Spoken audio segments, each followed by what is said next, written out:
Hey guys, in this lecture we will discuss about the HIV/AIDS part 2। जो HIV/AIDS part 2 में discuss करूँगी इस lecture में। हमने पार्ट फर्स्ट में इस इन्फेक्शन के बारे में डील किया, कुछ बातें इसका किस तरह से ट्रांसमिटेड होता है। अब नेक्स्ट हम जो पार्ट है इसमें हम डायग्नोस कैसे करते हैं इसको, और ये सब बातें हम डील करेंगे। उससे प्रिवेंशन और उसका ट्रीटमेंट के बारे में हम डील करेंगे। So now HIV/AIDS. HIV is a virus that damages the immune system. The immune system help the body fight off infection.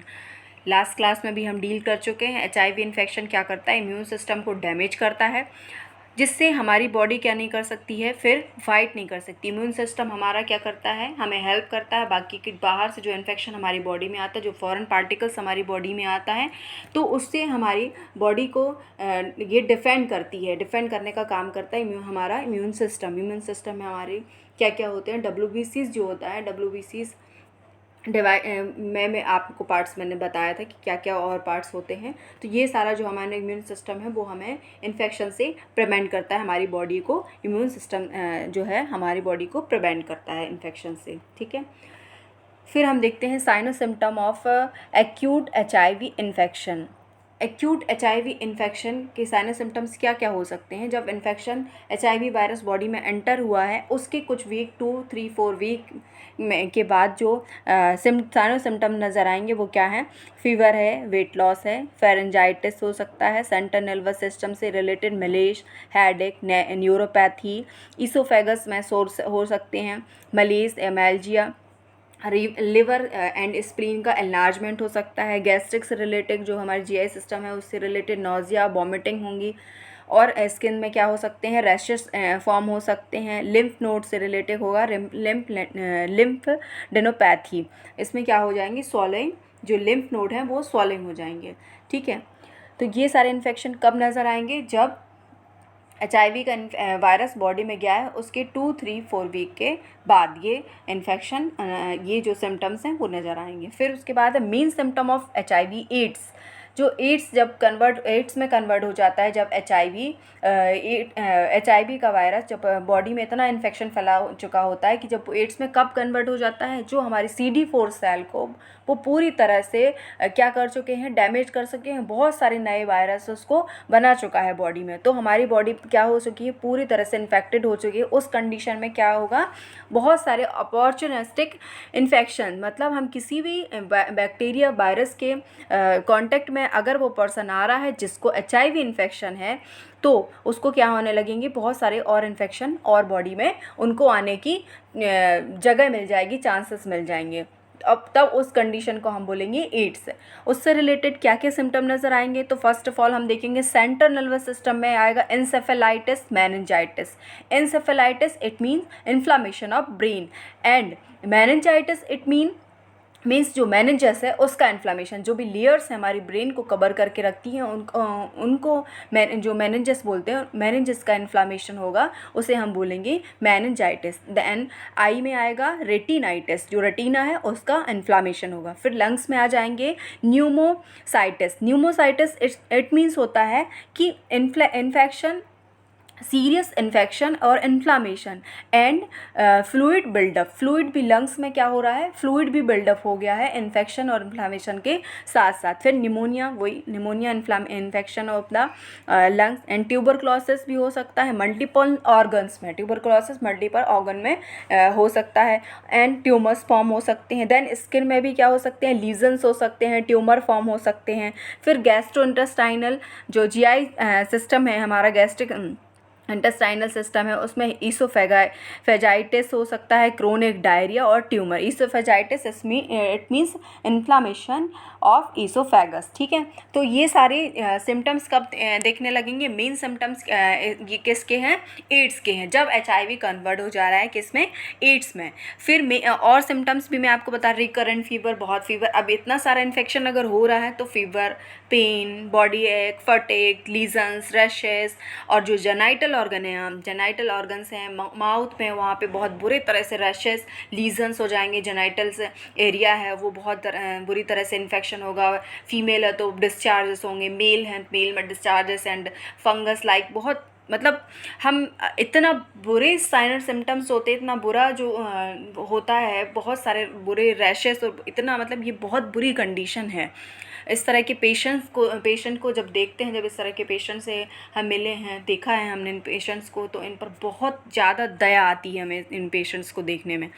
और नहीं देख सकते, मतलब मैंने तो देखा है पेशेंट को, तो हम इस तरह से पेशेंट को मतलब क्या, मेरे पास वर्डिंग्स नहीं है उनको बोलने के लिए।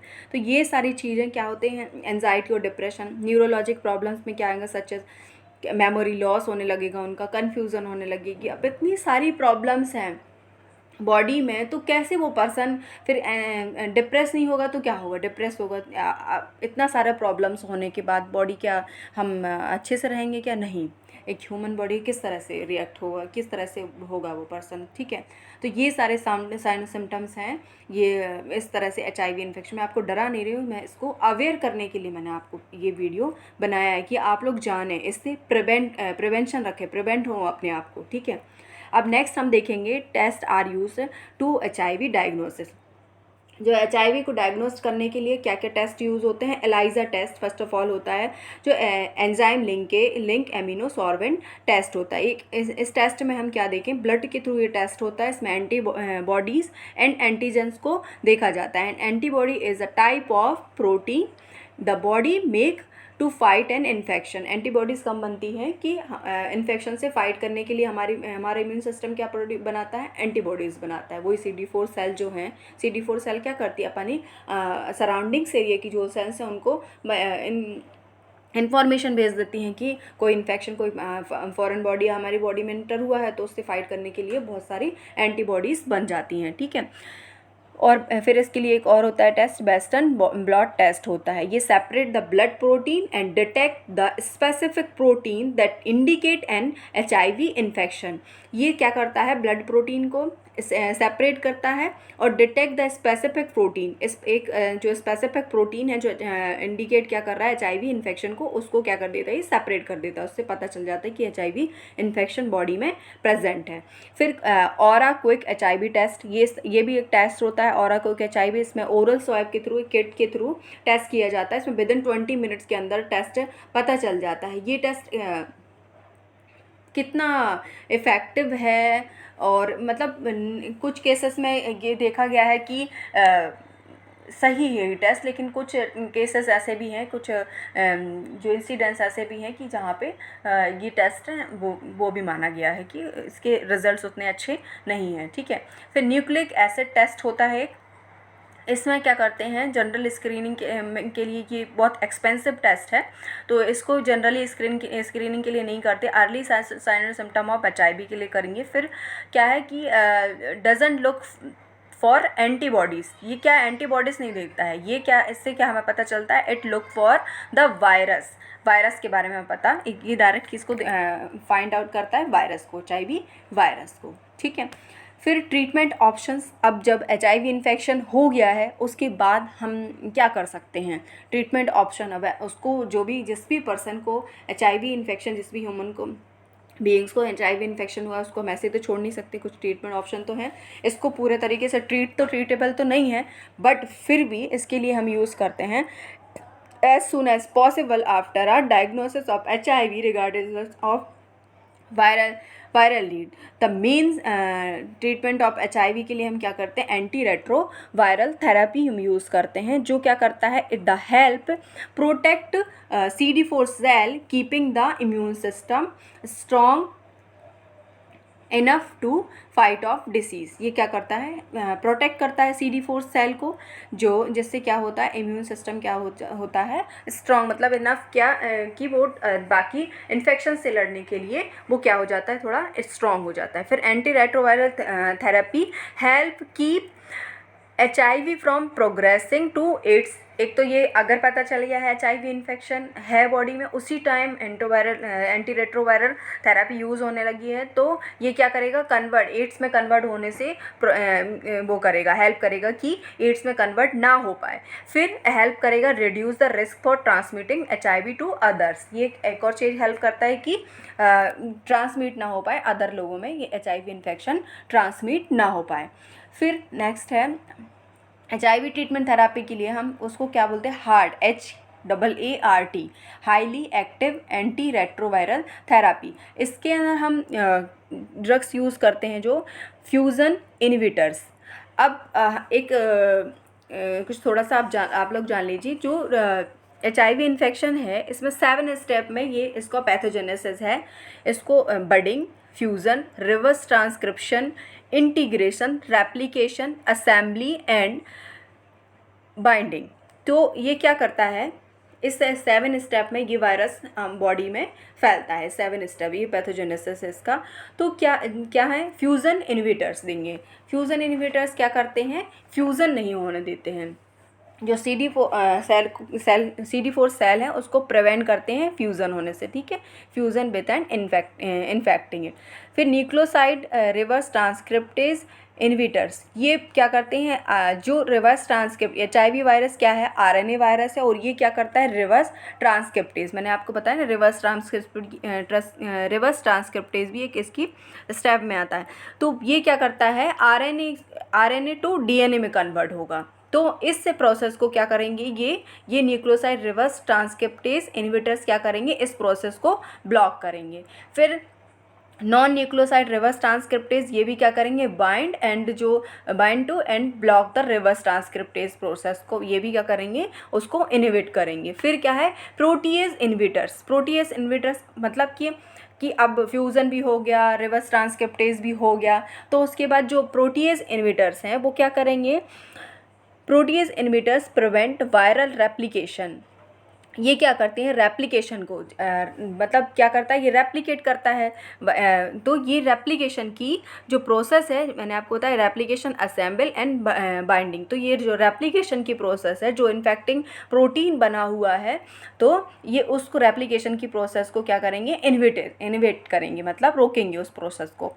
Proteolytic cleavage of protein precursor that are necessary for the protecting of infection and viral particle, ठीक है। तो ये सब इनहिबिटर्स को यूज़ करके जो क्या करते हैं, यूज़ करके वायरल इन्फेक्शन को काफ़ी हद तक कम किया जा सकता है और बाकी डिसीज़ेस के कांटेक्ट में आने से भी बचा जा सकता है, ठीक है। फिर साइड इफ़ेक्ट, अब जो ये एंटी रेट्रोवायरल थेरापी यूज़ होती है तो इसके साइड इफ़ेक्ट्स भी हैं। कुछ साइड इफ़ेक्ट्स क्या हैं, include nausea, vomiting, headache, dizziness. ये नॉर्मल ये सिम्टम्स ये हो सकते हैं जब ये सारी ड्रग्स दी जा रही हैं, तो ये क्या हो जाते हैं, कुछ समय बाद डिसअपेयर हो जाते हैं। और सीरियस साइड इफ़ेक्ट क्या हैं, can including swelling of the mouth, tongue and liver and kidney damage.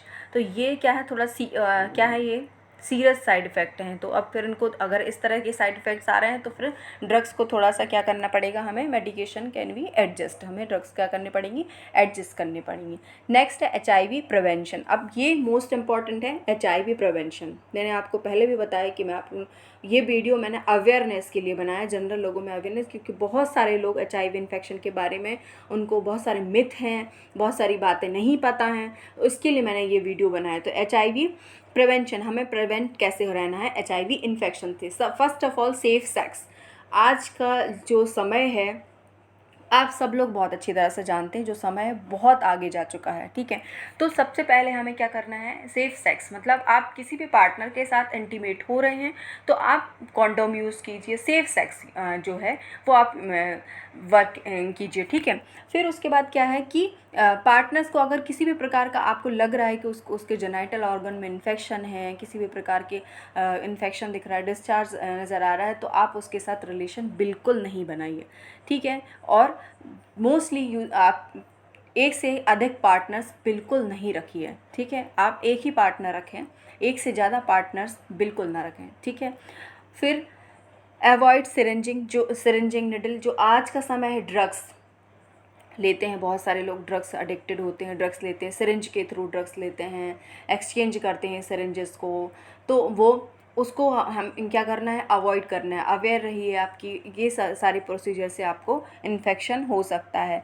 फिर जो हॉस्पिटल में काम करते हैं, हॉस्पिटल में वर्क करते हैं, हेल्थ वर्कर हैं, नर्सेस हैं, डॉक्टर्स हैं, सारे उनको सबको नॉलेज होता है। ऐसा तो नहीं है कि उनको नॉलेज नहीं है, उनको सबको नॉलेज होता है, सबको पता है कि किस तरह से वायरस, हेल्थ वर्कर हैं तो उन लोगों को तो पता ही होगा कि वायरसेस कैसे फैलते। तो ब्लड जो है, इसलिए ब्लड का टेस्ट किया जाता है। किसी को भी ट्रांसफ्यूट करना है ब्लड तो उसके पूरे इन्वेस्टिगेशन किया जाता है। तो कभी भी आप इस फील्ड में हैं, चाहे आप पैथो में हैं, चाहे आप नर्स हैं, चाहे आप अच्छे से फाइंडिंग दीजिए, देखिए किसी को भी ब्लड ट्रांसफ्यूज़न कर रहे हैं तो आप पूरी रिपोर्ट्स उसको अच्छे से देखिए। ऐसा तो नहीं है किसी भी प्रकार का इन्फेक्शन और आपने दूसरे पर्सन को वो ब्लड लगा दिया, दूसरे पर्सन को वो ब्लड दे दिया। अपने आप को भी प्रिवेंट करना है, प्लस आपको दूसरों को भी प्रिवेंट करना है। इंजेक्शन निडल्स हैं वो आप एक्सचेंज करके मत, ना तो खुद यूज़ कीजिए ना दूसरों को यूज़ करने दीजिए। आप ये सब चीज़ों के लिए आप उनको अवेयर कर सकती हैं, बता सकते हैं कि इन्फेक्शन इससे फैलता है। तो ठीक है, ये सारी चीज़ें का हमें बहुत ध्यान रखना है HIV इन्फेक्शन से बचने के लिए, क्योंकि ये ट्रीटेबल नहीं है। इससे प्रिवेंट हुआ जा सकता है या इससे की थेरेपी यूज़ होके तो बहुत ही बुरी कंडीशन है अगर किसी को वो इन्फेक्शन हो रहा है और वो कन्वर्ट किस में हो रहा है, एड्स में कन्वर्ट हो रहा है। अभी तक तो आप बहुत अच्छी तरह से, मुझे लगता है कि HIV एड्स के बारे में समझ चुके होंगे। So thank you so much. मुझे कमेंट में आप बताइए, क्योंकि मुझे एनकरेजिंग मिलता है वो आपके कमेंट से मुझे पता चलता है कि मेरा आपको समझाना आपको कैसा लगा, आपको अच्छे से अंडरस्टैंड हुआ कि नहीं हुआ, and all that. So thank you so much.